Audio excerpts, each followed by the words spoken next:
most of us probably already know, but it is a damn good album nonetheless.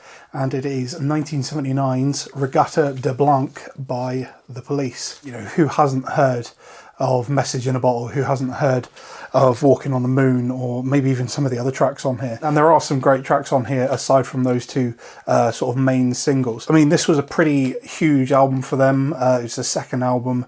This kind of like was the one that really pushed them to the limit. Both of those two singles were #1 hits. The album itself was a #1 hit. Remarkably simple, you know, it's basically like the band and Nigel Gray, who was like doing the engineering, and that's kind of like it for notable personnel. As far as the engineering goes, like, it sounds amazing, especially obviously songs like Message in a Bottle. My favourite from this though, I think, is probably Contact, again because of that guitar intro. The Contact for me is like where the sound of the mix is so perfect and so clear and crisp. If anybody hasn't listened to the album and just like knows the singles and the big hits from The Police, like, give that one a listen. I would have really liked it if that had been the last song on the album. So yeah, if you don't have a copy, like, just pick one up. Like, they are dead cheap. I mean, this one is, I don't even know when this one's from, but I mean, it is old. If you're into your drumming in particular and you haven't listened to this album, you're doing yourself a disservice. Like, give it a listen.